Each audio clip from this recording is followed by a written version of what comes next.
Good afternoon, all. I hope everybody's keeping well. Welcome back to DAS TV. Remember to like, comment, and share this video. Delighted this afternoon to be joined by Jimmy, who's a Chelsea fan. Obviously, Jimmy is advocating for Chelsea to win tomorrow.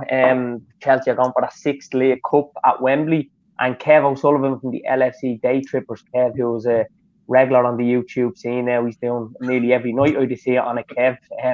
Is advocating for a Liverpool win, and Liverpool are going for the record of a 9th League Cup. At the moment, Liverpool have 8, and so have Man City have the League Cup shared. Jimmy, how are you, mate? How's things? All good, yeah. Looking forward to the game tomorrow. How are you? Yeah, good. So far, so good. Kev, how are you, bud? I'm good, yeah, not too bad. Pretty relaxed about it.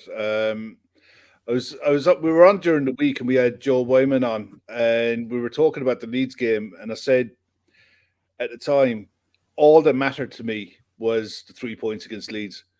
Yeah. So the League Cup final was the cream. It was a bonus. It's nice, but in the grand scheme of things, I'd take 3 points in our next league game over a League Cup final every day of the week from here on out to the end of the season. I mean, it'd be nice to win it, and I think we've got a really good chance to win it. We're in great form, but at the same time, it's not going to be season-defining. If we win it, it could be a case that it gives us a nice push onto the season, but I don't think it's going to define what we end up with in May. Yeah, I agree with you, Kev. I do. I think, look, Jurgen Klopp has asked his press conference, you've played at Wembley twice and lost twice, and he says that's okay because normally third time around I get it. Similar to when Liverpool, he's lost a couple of finals, he came in, there's a bit of pressure. Maybe at other clubs there would have been more pressure, but he's he's in a way he's playing it down, but he knows we've a really good chance. We're the most informed team at the moment. I've looked at actually, I pulled up a stat before this, so Liverpool have played 12 games since the start of January. It was the 2nd of January Liverpool played Chelsea at Stamford Bridge. That was 2-2. Liverpool since then have played 12 games in all competitions. Chelsea have played 12 games, including all competitions. Chelsea played one extra competition more than us. That was the World Club Cup, which they won. They won the Super Cup. But since then 12 games, Liverpool have scored 31, conceded 6. Chelsea have scored 21 and conceded 7. So Chelsea have conceded 1 goal more in those 12 games and scored 10 goals less, and Liverpool have scored 10 goals more. Now, we know the hardest thing in football to do is score goals. So Liverpool, up until probably that game, that Chelsea game, maybe after that game, Kev, I think we're scoring a lot of goals but conceding a lot. Now we're not conceding as many. We're a lot more resolute, a lot more composed, compact, and sometimes they say good defences win you titles, and scoring goals is good and it's the most important thing, but you need to be staying defensively. Chelsea have been this season, but I think they're a bit of a wobble came drawing one too many and conceding probably one too many. Around November, December, they kind of fell off a bit in the league, but they've still won 2 pieces of silverware so far this season. They're only 7 behind Liverpool, as good as Liverpool have been if they win the game in hand. So this game is set up to be great, but to be honest with you, lads, I don't care whether it's a good game or a bad game. Once we win that cup, I can take, as I said to Jimmy Jordan the week, a boring game, a 1-0, a 2-0, and just for it to be one-sided even. I feel like I need that game. Jimmy, what do you think going in? What's your thoughts going into tomorrow's game? Look, Chelsea getting into not a lot of form. I mean, beat Palace, beat Lille, they would expect it of late, but certainly looks like you'll have everybody back. Reece James available for selection. What's your thoughts going into tomorrow's game at Wembley? Well, I'm actually really excited for the game but if the game is anything to go by what the 2 league games between Liverpool and Chelsea were like this year, it's not going to be that boring game that you're hoping for, Darren. Because I honestly don't think there's much between the two sides. Obviously, Liverpool have really picked up their form of late, and they've reeled City back in the league. But I still think Chelsea will be going into this with a certain aura of confidence. Like Tuchel seems to have the knack for getting the tactics right on these big cup final days. He has a good record with Chelsea and in PSG. Now, I know the French league might not be up to much, but he has reached the final in every cup competition he's been to. He's taken part in as a Chelsea manager. So that's definitely bodes confidence well for us. We obviously the bookies and everyone will be looking towards Liverpool as the favourite for this one, but I do think that off the back of our last two performances against Palace and Lille, there do seems to be a bit more freshness to the team. We do seem to have that little, like certain players like Ziyech and Pulisic and Havertz are back among the goals. So Romelu Lukaku drama aside, I do think there will be a certain aura of confidence from Chelsea going into this one. It's definitely not going to be an easy task. Liverpool will show up. They do have that, off the back of 6 goals when missing 2 of their most important strikers in during the week. Like they'll definitely be going into this one looking to put the game to bed. But I still think Chelsea though will have a big part to say in it on Sunday at least. Yeah. I do expect it to be a tough game. I'm not expecting this to be easy by any team. I think whoever wins will probably just edge it. We've seen that in the 2 late games, and we know Chelsea are very compact, very resolute, and show up and turn up in finals, particularly at Wembley. I know Wembley they've had a couple of defeats late when they've went there in the last few years. I know Arsenal beat them and that, but twice. I'm looking at it here. 17 years ago to tomorrow, Chelsea beat Liverpool in 2005 in the League Cup final. But Liverpool and Chelsea were in different places then. That was when Mourinho's first season at Chelsea. Chelsea came in, hit the ground running. Were so good that season. Won obviously the first Premier League in 52 years or whatever it was. So that was different then. Now at the moment, Liverpool can't get the wind in themselves and are flying. And I watched the game midweek. I was on saying to you during the week, Jimmy, and you probably agree with me, Kev. Liverpool only probably thought there was a League Cup final coming up. 3-0 up at half time. The second half, we started off a bit. We're happy with 3 goals. We just don't want any injuries. They want stupid here. We just want to keep going. And I think it could have been 10 on another night. I really do, because I just think Liverpool were nowhere near their best, but they had that rhythm, that fluidity, that intensity, that energy, and they really put Leeds to bed Wednesday night. Would you agree, Kev? Yeah, look, I mean, I wouldn't take Leeds as a barometer of how we're playing. They're probably I think it was Shawnee Lawson was saying, and he's dead right. They're the worst side I've seen playing at Anfield this season, bar none. They're so easy to play. They're so nice, and that's a horrible thing. It's a horrible label to tag on any football club. They're nice. I mean, the Joel Matip goal typified Leeds, and they're wide open for it. Anyone who runs into positions where they're not supposed to be in, their man marker either doesn't come with them or leave space for someone else to go into, and better sides just pick them off. Salah could have had 5 or 6, and I thought he was brilliant on the night, but some of his finishing was pretty ropey. Sadio looked really good through the middle. Diaz looks a breath of fresh air. He looks like he's given an energy boost on that left-hand side. But I'd agree with Jimmy. I think the games against Chelsea over the last few years have always been really tight. Tuchel is he's tactically very good. And the system that Chelsea play with that 3-4-2-1 or 3-5-2, whichever way he wants to go on the day, the 3 centre-backs are very comfortable in that system. And the wing-backs are experienced, but you still felt like the midweek game against Lille was really easy for them. They gave the ball to Lille, and as long as the game was in front of Chelsea, they didn't mind. They were quite comfortable. I never thought that Lille were in any danger of getting a goal or getting back into the Tyres hole. That's the thing with Chelsea. If you try to play the game in front of them, they'll let you play the game in front of them and pick you off. They're good enough to do that. But that's where we have to be on our game and try to get around that. Draw the wing backs out, draw a left centre back or a right centre back out, and then play from outside to in. Make the Wembley pitch as big as possible and pull them around a bit. It's going to be a tight game, and it is second v third in league standings. We're easily with us, City and Chelsea, the 3 best sides in England, bar none.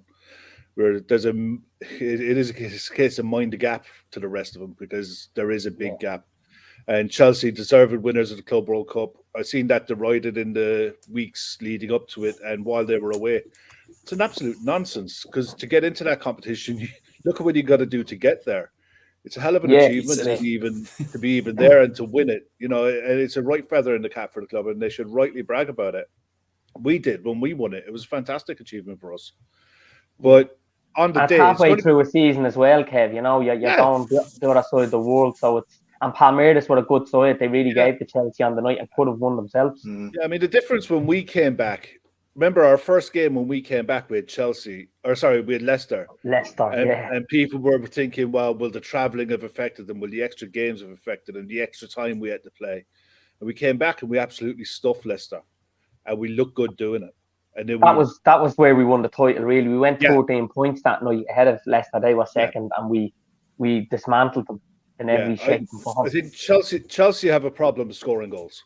Look, the Lukaku experiment, I'd love nothing more than Lukaku to be picked on Sunday, because I think Chelsea is so much more fluid with Havertz and probably I think Mount and Pulisic either side of him. I think they're really fluid in that kind of a system. I'm looking at the last 9 games, Kev, in all competitions Liverpool have played. They've won all 9, so tomorrow could be hopefully the 10th win. We've scored 25 and conceded 3. So we've some belief, confidence, and momentum going into tomorrow. There's no excuses tomorrow not to turn up and win. And then the centre-backs, Konate plays centre-back with Virgil. Unbelievable, out of this world, both of them.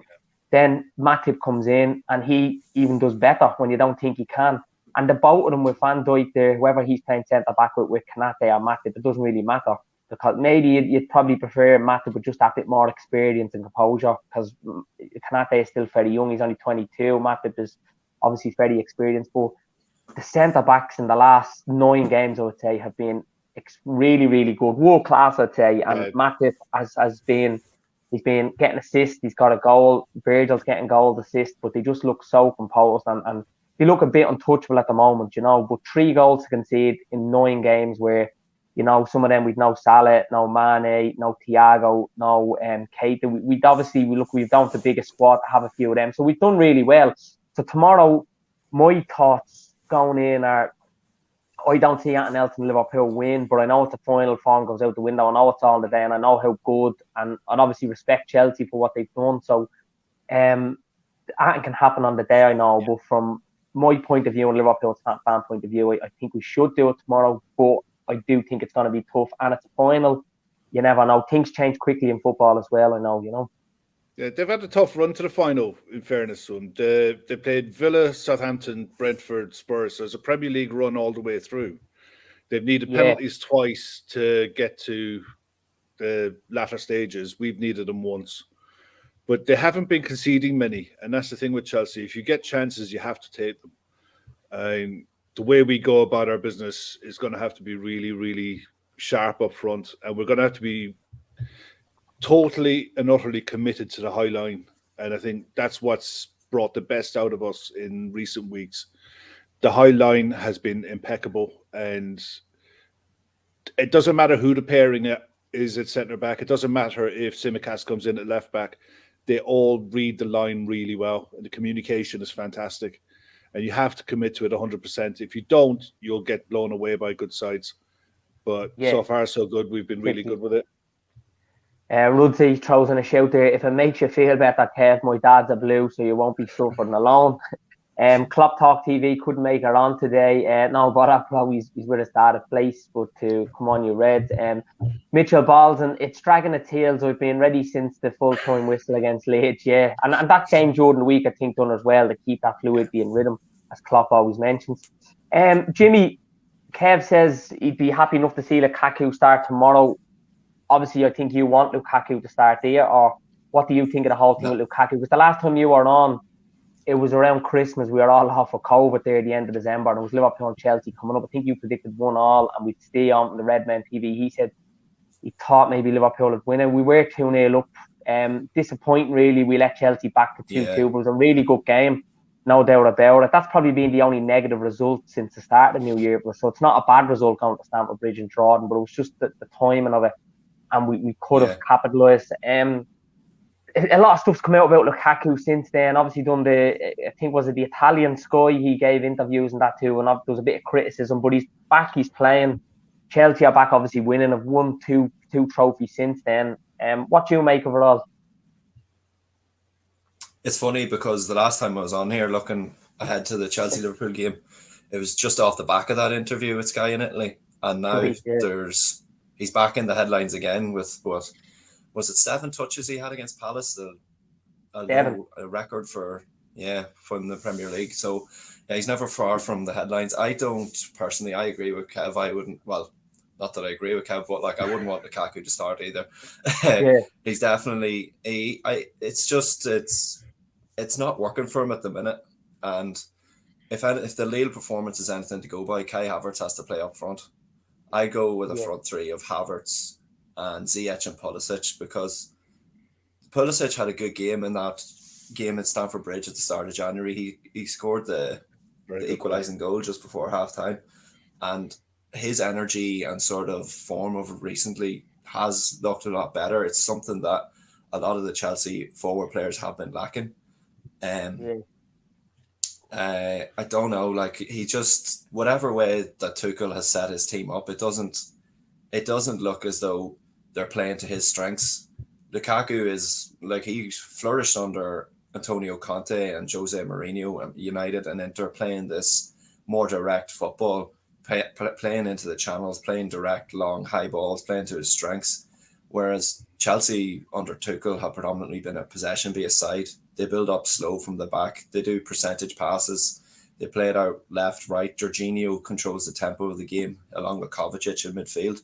So it doesn't make sense for me at the minute to put him into a cup final and hoping to go and win that, because the fluidity that Kai Havertz and Pulisic and Ziyech shown against Lille the other night is going to be what we need on Sunday. That they're a bit more mobile and a bit more creative, and they're unpredictable. Where I think Lukaku, I think Matip or Konate with Van Dijk start there, their game. I think they'd be happy enough to see him there. Where I think the other three will cause more problems and a bit unpredictable. But like I think, if it was the case that say like we had the likes of Ben Chilwell and Reece James available for selection, who can they're obviously a bit more attack minded, have more energy than the Alonso and Azpilicueta, they would be able to maybe play to his strengths a little bit better. But we have to look at what we have available at the minute, and I don't think Lukaku is the right option. There is 5 substitutes in this game though, so who knows, he could have a big part to play towards the end of the game if we're still in it. But from the outset, I wouldn't be playing him. Yeah, that's interesting, but I do agree with you but I would like to see him play, Kev, we go on to Liverpool with Caoimhín Kelleher. We know what's going to play. He's played all through the competition. I think it's great that they've shown faith in him, and when you get to the final, you also keep him. I don't know whether there's anyone else that's been the League Cup run. I know Minamino's the top scorer with 4 goals, and I don't think he's going to start. I think everyone else, kind of the team more or less picks itself. Kelleher comes in. I'm not sure whether Tsimikas will come in, but Robbo would have been a final, and obviously against Chelsea, who, you know, you'll want to beat the day and have your best 11 now. What do you think of the lineup? Obviously, we know Kelleher starts. Do you think it will be similar to Leeds? Or are you expecting any kind of drastic changes there? I don't expect any mad shocks. Look, I went for Kelleher in goal, Trent, Matip, Van Dijk, Robbo. Went for Henderson, Fabinho, Thiago in midfield, Salah, Mane, and Diaz up front. Yeah, I think that'd be mine too. Yeah, and I think the last time we played Chelsea, we were too robotic, too many like-minded players in midfield. We went that day with Milner, Henderson, and Fabinho midfield, and it was just too many similar like players, with Thiago coming in, Milner going out, and Henderson was a bit out of form that stage, wasn't he? In Stamford Bridge, he wasn't himself. Fabinho's coming back from an injury, and he takes a while to get back into his stride. Yeah. Kante was very, very good that day. And so was Kovacic. I firmly believe that Tuchel lies through his teeth in the same way as Klopp lies through his teeth when it comes to press conferences. The way that Kovacic went down and was subbed off, the fact there was nobody anywhere near him, he went on a long run and he pulled up. I think I'd be amazed if he's anywhere near a starting 11. And the same for Ziyech. There was absolutely nobody anywhere near Ziyech when he went down holding his Achilles. No one anywhere near him. He didn't have any impact whatsoever. So I'd be shocked. That's why I said I'd go for Mount for Chelsea. But if either of those two play, I'd be surprised. But I think Chelsea are a better side with them in the side. It would be to our benefit if they don't play. I think Kovacic has finally grown into the player that they brought in from Madrid. He's a proper centre mid. The question for Chelsea is going to be, do they go with a 3-man midfield with 2 up front, play with Kovacic if he's fit, play with Jorginho in the holding role and Kante in the 8? Or do they go with a 2-man midfield and 3 up front? It'll be interesting to see which way he goes. The 5 substitution rule makes this really interesting because over 90 minutes, you can change tactics and change the flow of the game with your changes. And both sides have deep squads, and they both have the ability to change the flow of a game with changes off the bench. And that's why this is a fascinating game for both clubs. You know, I don't think anyone's going to look at each lineup, and I don't think anyone's going to be too surprised by the lineups that come out on Sunday. But I think we might see a few surprises towards the side that finishes the game. For us, whether it's a case I don't want to relying on Origi. No, but I wouldn't mind. I wouldn't mind an Origi coming off the bench late in the game. The only thing that would worry me is giving Thiago Silva someone to mark. Yeah. That's a good point. He's a brilliant centre back, one of the best of the modern generation. And the last thing you do is give him someone to mark. So having Sadio Mane through the middle, rotating with Diaz, gives Chelsea different questions to answer. And looking forward to see how that one plays out. Yeah, because I like Diaz. I think he's also given Mane that bit of a kick that he needed to get his game going. He scored a couple of goals, looking a lot better since he came back. I think Mane is 13 in all competitions. Salah is 27. So, I mean, he's only 3 off 30. Unbelievable Salah has been this season. And Jota is 17 in all competitions. And Diaz has 1 goal. Obviously, he's only signed. He scored a great goal last Saturday. It was against Norwich. So we've goals upon us. We've so many different options. You've Origi, obviously, that has done it in final sport, come off the bench in big games, got goals. Minamino, who's had 4, the highest scorer in this competition. So for Liverpool, certainly, as you said, kept these good options. Yeah, the scary thing for us as well, you got to think about it. Salah could actually conceivably, depending on how we go in Europe, Salah could conceivably break his own record for his first season at the club. I never thought he'd get close to that. Nobody ever thought he'd get that in the first place. But the fact that he's been so consistent every year, churning out 20 plus in all competitions every year, he's top of the assists charts as well this season. You know, I think he's 29 in the Premier League goals and assists this season. Yeah, he's an absolute freak. Yeah, he's been unbelievable, and he is a player that we want to get that contract tied up with soon. I think it's probably more going to be the summer, but what a season he's having. I mean, even at Egypt in the African Cup of Nations, he's done great there, getting them to the final. But he's probably one of the, if not one of the best, definitely the best in the world at the moment in football, because he's doing it consistently week in, week out. He's available. He's showing the aggression, hunger, commitment in how he's playing. And as you said, assists is one thing, but goals then is obviously hard, and he's doing that too. Jimmy, who are you going for tomorrow for Chelsea in the lineup? Like, who you've said you're not sure about Lukaku. What about the midfield? Do you think you go to 3 in the midfield and 2 up front, or is it going to be the 3 up front and 3 in midfield? I would say I'd say they'll go with the 2 in midfield. I'd like to see them play that way, certainly anyway. Just I think the playing with we tried the 3 in midfield against City earlier in the season, and they really blunted our attack. The link between attack and defense just really wasn't there. If Mason Mount, it does get the nod now. His fitness wouldn't be fully there at the moment. He hasn't played many games recently, but if he gets picked in the team, he will obviously be a part of that front 3, but he can often fill in the midfield as well. He's very good at doing that, and his passing as well is something that we might need to rely on as well. We do have a few other selection dilemmas, certainly in goals. Tuchel was very tight-lipped about who he wanted to play in goals on Sunday. Kepa is and has been the cup keeper this year. Mendy obviously played in the Club World Cup final off the back of winning the AFCON, but he was very reluctant to tell the press who was going to start in goals, unlike Klopp.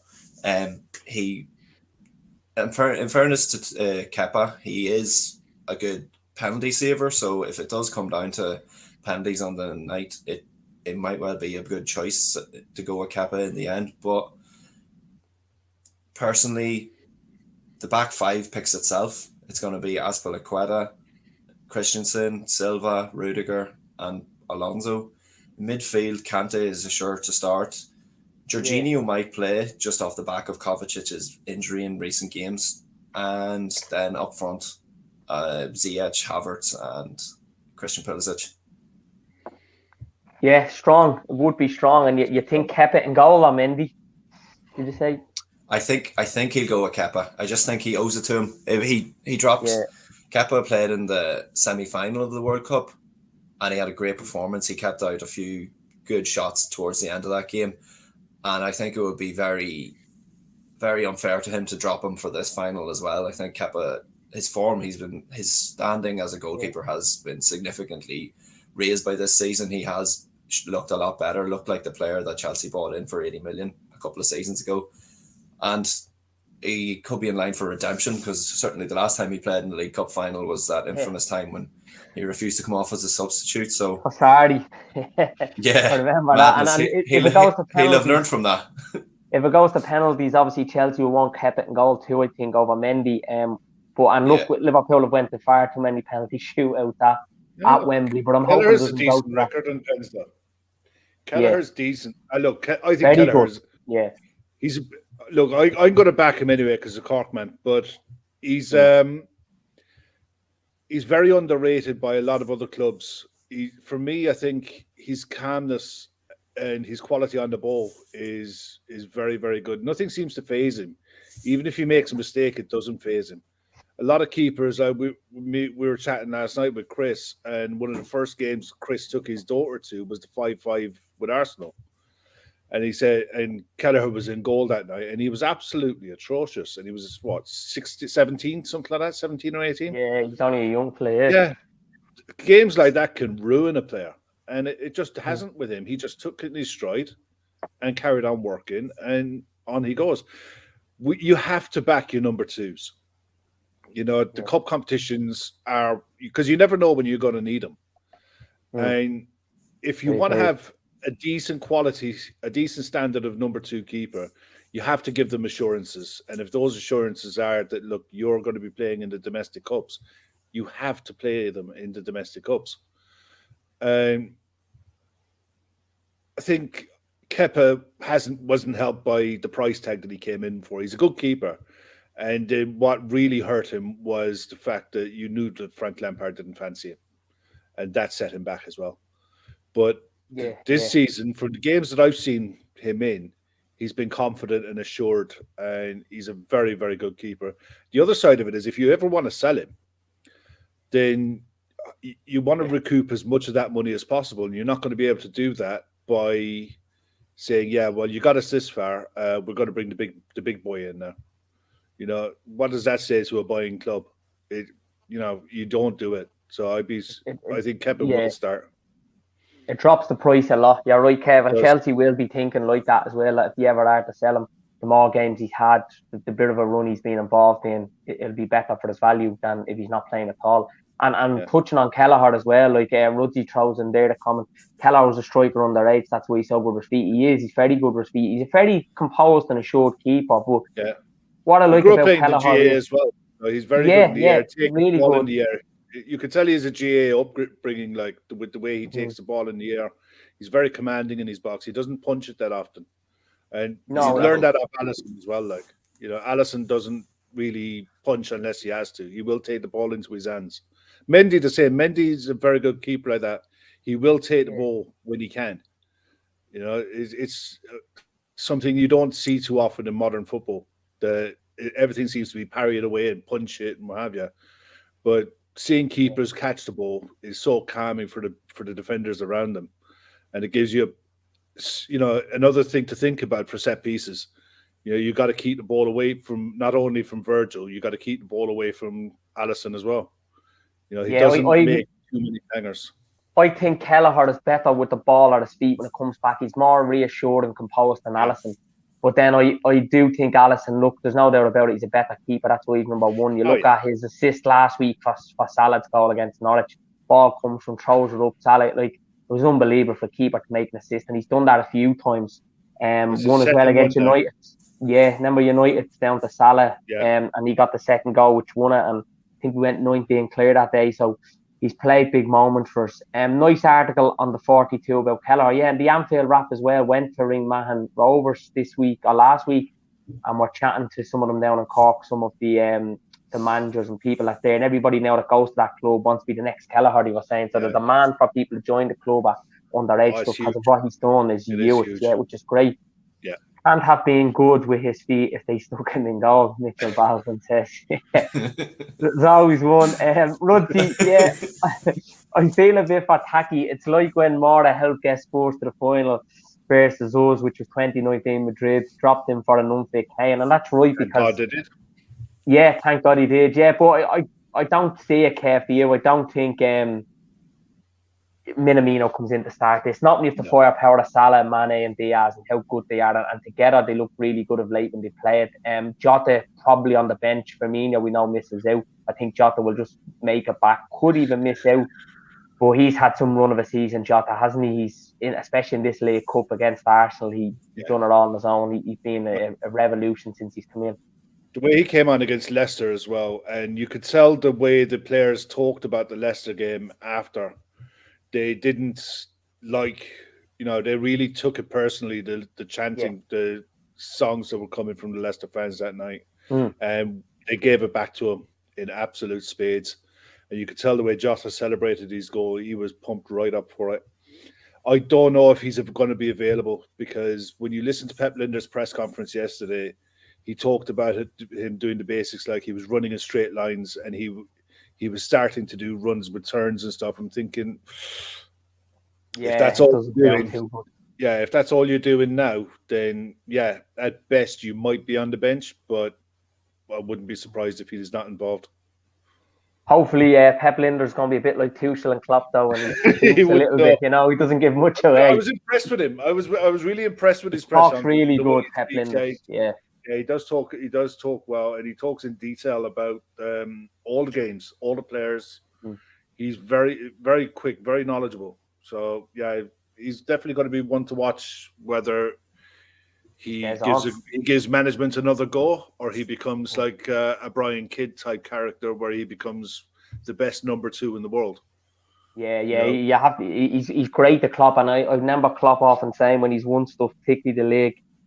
If you watch that at the end of a Storm documentary on Sky about the background staff, people you don't see or hear of, how good they were. He brought in a team. He brought in the coach from Porto, the background staff from Munich, and Moan and them are the nutritionists as well. A lot. Like, he was waxing lyrics about the whole team, saying these are doing just as much as me, if not better. So he's into that, and obviously squad harmony. But we'll wait and see if they can all celebrate it tomorrow.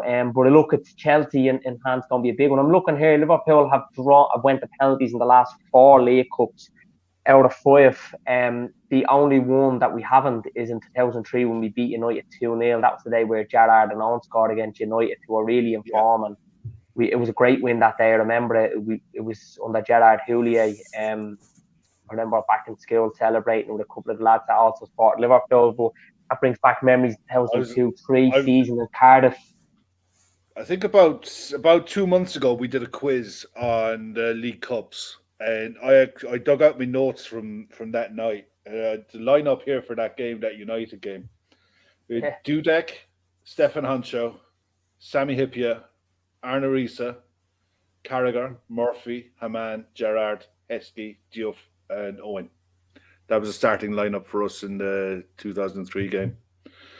We had Birmingham draw 1-5-4 on penalties in 2001. Beat Bolton in 95. Roy Evans was the boss then. Coca-Cola Cup, Oh, mate. You think like 1983 beat United after extra time, and that was the Milk Cup. Yeah. The Milk Cup, it was the Milk Cup, the Rumbelows Cup, the Littlewoods Cup, the Coca-Cola Cup, now the Carabao Carling Cup. Cup, the Carling Carling Cup Cup as and well. Carabao Carling Cup, Cup as yeah. well. Yeah, it's a lot it's of had names many for you to guises, pick but up it's one. always been a good competition to us. You know, it Well, we're was a going tough for a win. record tomorrow. I haven't 9. heard the names of half of them. Yeah, Yeah. yeah. We're going for a record tomorrow. Gray's coming through. We're going for the record tomorrow. Liverpool and City. City have obviously won a lot in the last couple of years with Pellegrini and Guardiola. So they've 8, we've 8. We're going for 9 involved. And the Worthington Cup as well. Remember that? That was right. I think that was 2003. We beat United. It was called the Worthington Cup. Yeah. Ruddy throws in, love Sammy Hoopy. My son's middle name is Sammy. Definitely dedication there to Sammy was great. So yeah, 10 years. And a very acceptable missus. Let's be fair. Yeah. Mrs. definitely accepted that well, Ruddy. Yeah. Mitchell Balls and Worthington Cup. Yeah. So what's the predictions for tomorrow? How do we see it going? Kev, we'll start with you from a Liverpool point of view. What do you think? I think it'll be tight. I think I went for 2-1 last night, and I'd stick with that. I went for 2-0, but I could see Chelsea getting a goal. They're very good from set pieces. Alonso's got a great delivery on him. He might be lacking in his defensive awareness and tracking back the other way, but his set piece delivery is very good, and he'll chance his arm as well from shots outside the box. But I think the size of the Wembley pitch, the fact that the 3 forwards are so mobile, and you've got Thiago in the side dictating passes and picking players out. I think we'll just have we're in a really good vein of form as well. I think we'll have just enough to get over. I think the form is good. Fabinho has scored in goals. He's coming back to his best. Henderson's obviously at a bit of a blip in form. He's coming good. Thiago's come back from injury and looked really good, dominating the midfield. Yeah. And then with the arrival of Diaz giving everybody a boost, Mane is playing better. Salah, he's doing what he's doing. And then if Jota can Virgil looks on top form as well. Yeah, the lad. It's just all looking really good. And you know what? It's great to say this going to the final. It's not arrogance or having a go at anybody. It's not, because there's many finals we went into and we kind of thought we need to turn the day and be on our 8+1 game. I think tomorrow we in every final you might need a bit of luck, but I think tomorrow I don't see past the Liverpool win, and that's nothing to do with arrogance or being biased. I just think looking at the form, how everyone's going, how it looks, but I could be surprised and hopefully not. Jimmy, what do you think tomorrow? Liverpool, Chelsea, Chelsea going to the 6th League Cup. What's the outcome really? What's the gut telling you? Or I know it's probably both sides. We will have to rely on an A+ performance. Liverpool's form is much better than ours at the minute, but that could work in our favour. You know, not a lot of people are tipping Chelsea for this, and not a lot of people tipped us for the Champions League final back in May last year. But look, we have the players in our team to frustrate Liverpool. We do have a strong, resolute defence, like you say. It only takes one goal. It only takes a 0-0 draw to see out the 120 minutes, and we could go to penalties all the way and take it that way. The absence of Firmino and Jota does give us a little bit of does tip the balance slightly back in our favour. We have a strong, then 3 central defenders, accompanied by the 2 holding midfielders in front, whether that be Kante, Jorginho. Like, they are 5 very world-class, experienced, defensive-minded players. They are, if anyone is to go out and frustrate this Liverpool team, I think we're the team to do it. So I think that does give us hope. So that's why I'm going to go with a 1-1 draw and Chelsea to win on penalties. Yeah, well, a lot of people would agree with you, Jimmy. You know, that could, like, if it gets the penalties, it's obviously a lottery. And I see in there, Chelsea are the only team in this League Cup to have beaten all, to get to the final, of beating every Premier League team. Yeah, the first it happened with Villa, Southampton, Brentford, Tottenham. So, look, it's in the final. You could say Chelsea have had harder opponents in this as well, with obviously everything going on with Lukaku and other stuff. So, look, I said to you yesterday, Jimmy, or it might be the day before, I still think Liverpool, City and Chelsea all win big this season. They win something because they're so good and well ahead the rest.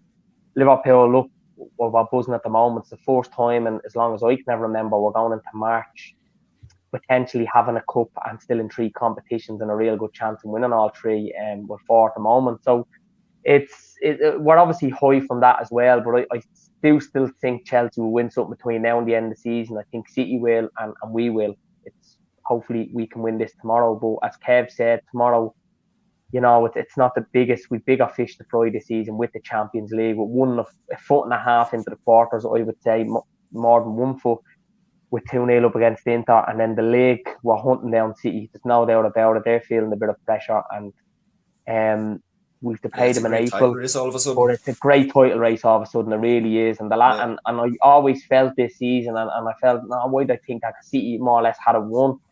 That was always going to be won by a team that would come behind, rather than being the team that's at the top just goes on and wins it. So I think that could still happen, but we're not going to win everything this season. Rosie throws in, it's still a strange feeling not being the underdogs versus Chelsea after years of dominance. Yeah, it is a bit strange, because I find that, and as I said, that's why I think I can't see past those tomorrow. But we will wait and see, and there's nothing I can't control tomorrow because I'm not playing, unfortunately. Or maybe fortunately for Liverpool.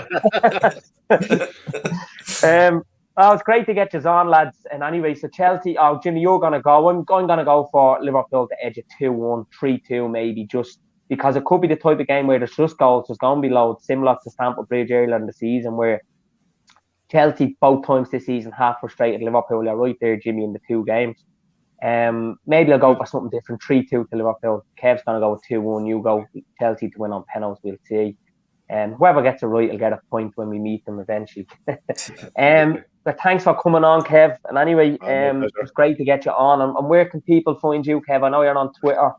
I'm on Twitter. On the LFC Day Trippers. LFC Day Trippers, a couple of nights a week, usually on a Friday, more permanently on a Friday night, but Sundays, Tuesdays, Thursdays after games, whenever. But yeah, if you search LFC Day Trippers and get involved in the chat when you come in and say hello, and it's a good bunch of people in there in the chat, and the content is regular, and it's always going to be entertaining without being shouty. Very entertaining. Yeah, very entertaining. Yeah. A lot of controversy at times with the lads. Sometimes. Very good to watch. Yeah. Really all these inspirational speeches on a Sunday night are worth it on their own. Yeah, that quality. Yeah, they are brilliant. Jimmy, you haven't set up any YouTube yet. You're not really doing much on it. I've been telling Jimmy to do it for a while, but we'll wait and see what happens. Maybe the next time he's on, he'll have one. Who knows? Where people find you on Twitter, Jimmy, or are you keeping a low profile still? I'm on Twitter, Jimmy Mauricio, Jimmy Morris IO. That's how you. Yeah, brilliant. Keep it over, and you'll see if they win tomorrow. I'm sure they'll have something up, but hopefully not. So I'll be back on. I don't know when, actually. A few things coming up, but next week Liverpool obviously play the 5th round at the FA Cup against Norwich on Wednesday. Hope to do something for that. And then West Ham next week, which is a 5:30 kick-off next Saturday at home. Hopefully by then we've some shiny silver, but we'll wait and see. Thanks for coming on, lads. A pleasure. Kev, I didn't realise till I was watching some of them Friday night shows how much you actually know about sport in general. Some of the cricket, boxing. You know a lot, not just football, which is very interesting. It's not a case of knowing a lot. I've watched a lot over the years.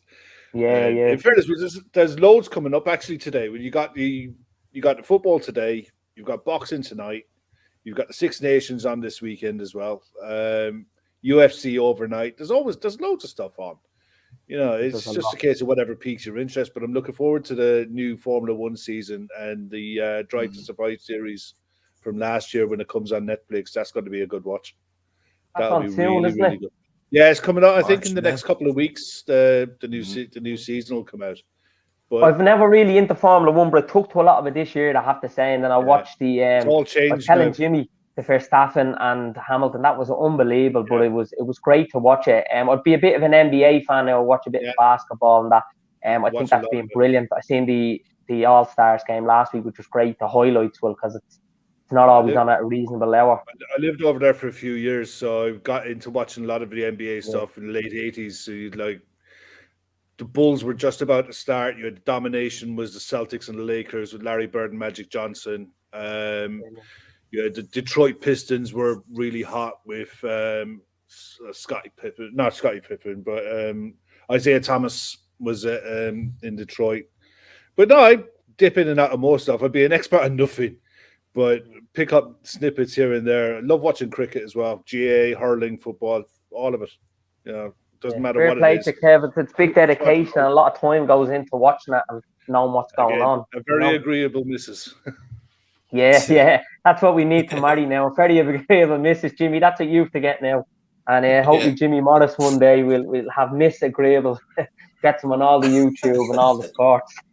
Right, lads, thanks. It was great. Pleasure to get you on. Let's wait and see what happens. And hopefully Wembley will be packed to the rafters tomorrow. It'll be a big occasion and two very successful teams. And hopefully at the end of it, obviously Liverpool can do the business, but we will wait and see. Big up to us all and take care and enjoy the rest of the weekend. Hopefully after tomorrow it'll even be better.